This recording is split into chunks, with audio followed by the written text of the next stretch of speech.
I can prove to you that there was an attempt at election interference. And the way that I can prove this is I ran an experiment for 3 months leading up to the election on Facebook. Now, I run multiple different Facebook pages. I've got 25 different Facebook pages, varying follower amounts, some as much as 900,000, a million followers, and all the way down, there's some with 200,000, 250,000, and whatever. Associated groups to those pages and whatnot. I monetize them. It's what I do for a living for the most part through article websites and all that sort of stuff.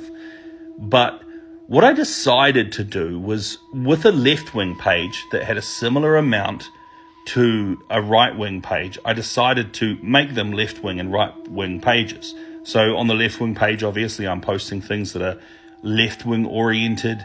On the right-wing page, it's right-wing oriented. And I wanted to conduct this experiment by being somewhat even in the way that I distributed information. So on the left-wing page, I would intentionally post things that I knew that were not true about left-wing things. Like I would post the horse medicine posts from the NBC News and all that sort of stuff. We know that this stuff is intentionally misleading or missing context, as the fact checks would show. None of the left-wing information ever got fact-checked at all. None of it. 0 posts got fact-checked on the left-wing. The right-wing page is where it started to get really, really interesting. And it had repercussions that I had no idea about. I had no idea they were going to hit this hard against the right-wing page. So what happened was, the right-wing page, I posted things that I knew to be true. I knew to be true, 100% true. They fact-checked 35 different posts. Some of the fact-checks, they had fact-check articles that didn't even relate to the original post whatsoever. They had messenger abuse message in Messenger and shut down my messenger that's associated to the Meta Messenger. They shut down the page itself, blocked me from posting altogether through my personal profile and the page, stopped me from posting on every single one of my 25 pages for I think the number of days was around 29 consecutive days, and I'm still 15 days left in a ban. So as it was coming up to the election, getting closer to the election, this is when they hit me with this major ban. They had loads of different content moderations, loads of different things. Some of them actually had nothing there, so it was flagged, but I couldn't find the information that was flagged, and every time I tried to find it, it would show up with an error. Now, that's what they do coming up to an election. That's what Facebook has done, obviously. The other page, the left-wing page, not a problem. And I started to ramp it up. I was posting things that were really, really blatantly not true. Things that people were saying about Donald Trump that was just not true whatsoever. And I tried to make it as untrue as possible. Obviously, just prior to me being banned from posting on all of them, this is what I did, because I was desperately trying to get something fact-checked, and the right-wing page was getting fact-checked left and right constantly, and I was being sure of posting things that I knew to be true on this page, because I knew that the right-wing page would get hit a lot harder, and I knew that the left-wing page would be a lot more lenient. Now, for you to post true information on a right-wing page and be banned, but post only misinformation, and I mean only misinformation. I tried to match it up to make sure that I was saying what was true and then saying the untrue thing on the left-wing page. Nothing. Absolutely nothing. Now, if Facebook has a blanket policy of fact-checking, then it should be blind to ideology or to political leaning. And it was most definitely intensely leaning towards the left wing. And this is election interference, or it was attempted election interference. And I just thought I'd share that with people because I thought it was wild. I might make a lead-up video showing more intense bits of it if this video, if you guys want to see it, basically. I just thought I'd quickly share this because I've been sitting on it. Obviously there's the possibility that I would share it in a crafted video and that video would be removed anyway. So I don't know. This is kind of my test to see if I'm allowed to talk about it, but it was censored. It was like, I've got all of the documentation to prove this. I've screenshotted everything. I can see where Facebook has attempted to shut down everything. It's wild that right before the election, when things started to get desperate, they were hitting me really hard and shutting down the page, but keeping the left-wing page alive. Wild. I've just received a phone call saying that my court case has been moved. I was due to be in the High Court of London, which makes sense, because that's where my crime should be heard. But they've moved it to Woolwich Crown Court. And why would they do that? Because with Woolwich Crown Court, there's a tunnel that goes underneath into Belmarsh Prison. What is Belmarsh Prison? Belmarsh Prison is the maximum security facilities of any prison that my country has. It's where the worst criminals, the worst jihadists, the worst terrorists are all housed.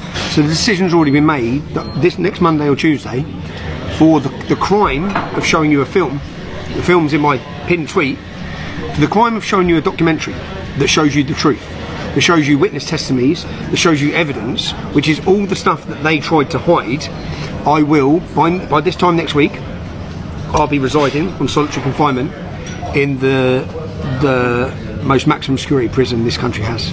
I don't know if you guys have ever had a Mickey Mouse cup. You have a cup that has stuff written on the inside. A Mickey Mouse cup specifically has Mickey written on the inside. And when you're drinking liquid, you can see the reflection on the surface of the liquid. And the reflection actually says wicked. You think that was premeditated? Yes. You think that's why Walt named his infamous character Mickey? Yes. Did it catch you off guard? No, I had always known in my gully that Mickey was wicked, just filthy. You can actually see Mickey in a factory in one of his episodes where he's making Swiss cheese. And basically what he's doing is there's a conveyor belt and he's taking each one of these blocks of cheese and he's putting it up to his area 1 and poking a hole through the cheese with it. So he's actually going like this to the cheese. And he's making the Swiss. Yeah, he's making holes in the cheese with his mouse. Good morning. China and the other BRICS countries are setting up a new financial system, and a lot of the trade, even between each other, is being done in United States dollars. To do that, China in particular has moved hundreds of billions of dollars out of Western financial systems and banks and brought them to banks here. Doing that is complicated and messy, especially when China earns billions of additional dollars each month in their trading accounts. There are 3 accounts in international trade and finance and macroeconomics: the current account, the capital account, and the financial account. The total of all 3, the current account plus the capital account plus the financial account, they must always sum to 0. The current account reflects a country's trading with the rest of the world, imports and exports. The capital account includes countries' borrowing and lending, and outbound and inbound investment.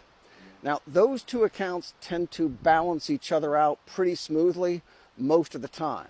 So if a country runs large trade surpluses with the United States, like China does, typically they take their trading profits and they buy assets in the United States, or lend money, for example, by buying U.S. Treasury bonds.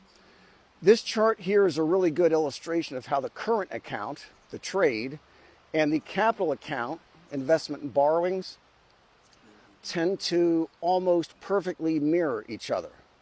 This is a 40-year run or so of U.S. balance of payments. On the bottom is the current account. They're below 0, so we're running trade deficits there. It is matched by foreign investment surplus, or the capital account, on the top.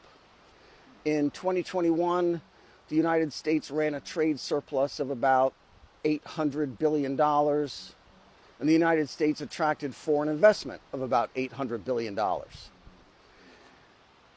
It's easier to understand this if we consider our own spending, your own household spending.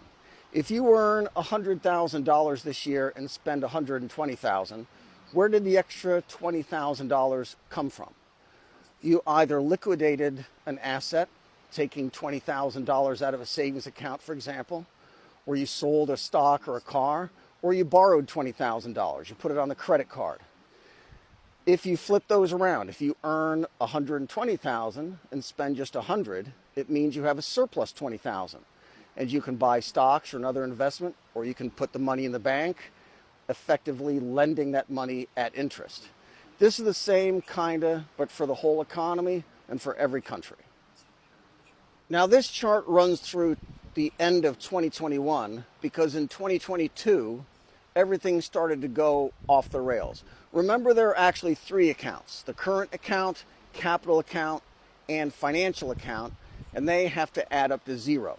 The financial account involves central bank activity, balancing exchange rates, providing liquidity to finance global trade, for example, and it usually doesn't add up to much.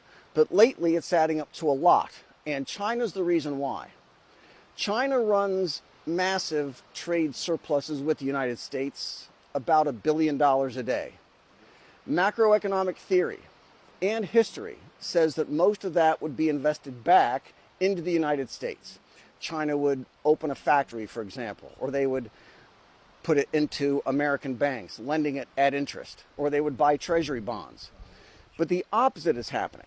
Instead of buying U.S. treasury bonds, China is a seller of those bonds. So not only is China earning USD in their current account, and the United States losing USD in our current account, China is also liquidating U.S. government bonds, or at least they're letting many of them mature and taking the dollars at maturity and not rolling them over. China is also not reinvesting their current account dollars back into financial assets.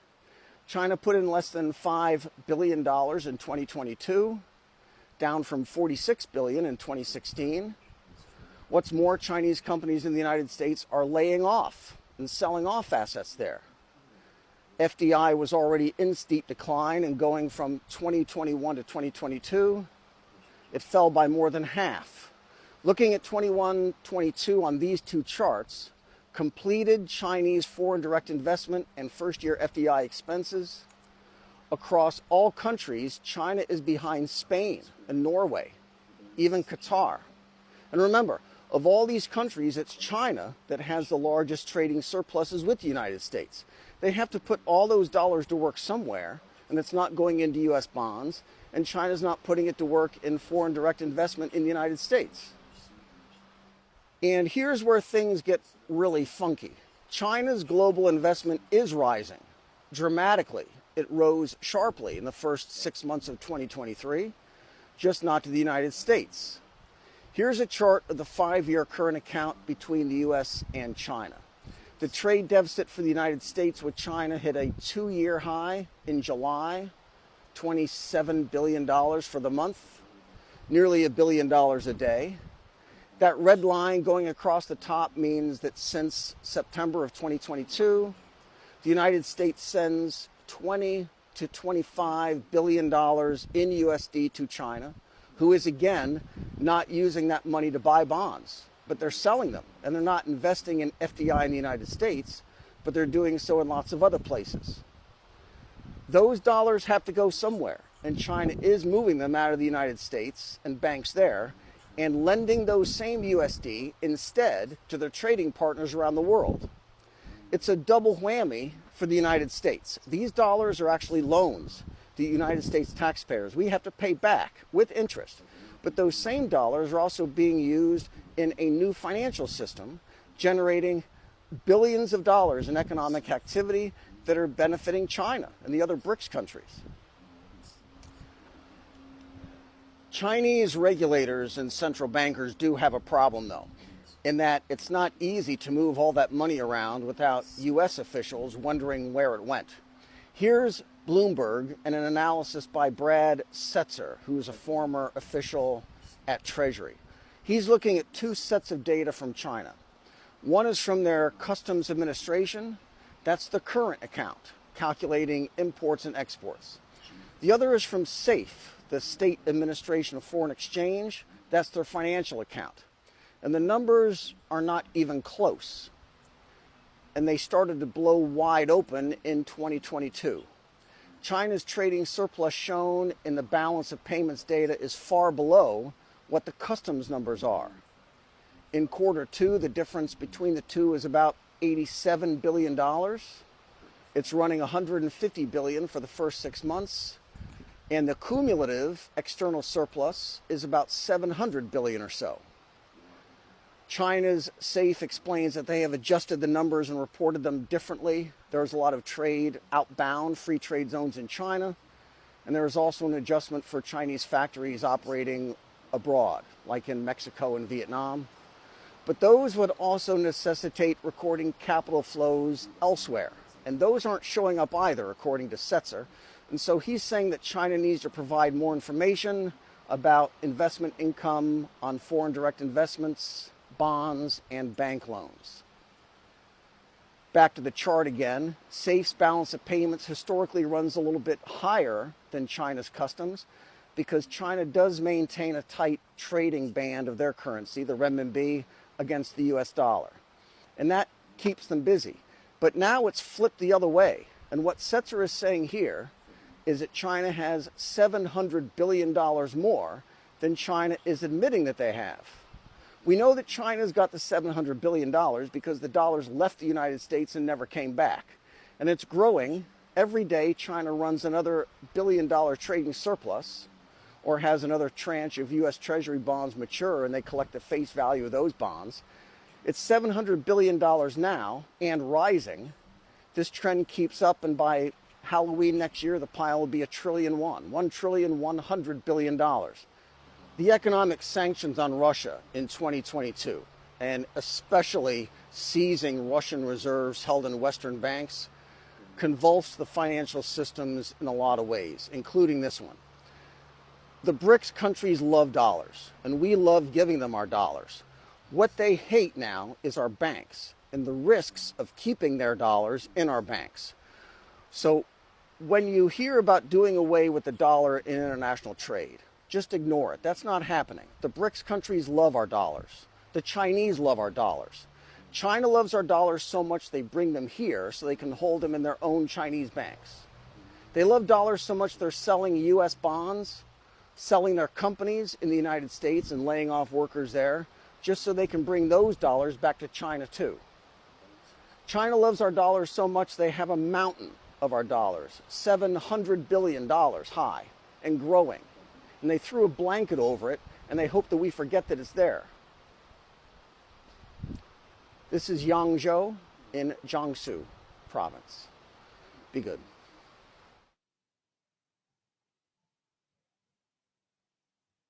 If your children, if your church are empowered to go and make disciples of this nation and all nations. Thank you for sending your Son, Jesus, to die for us and to live for us.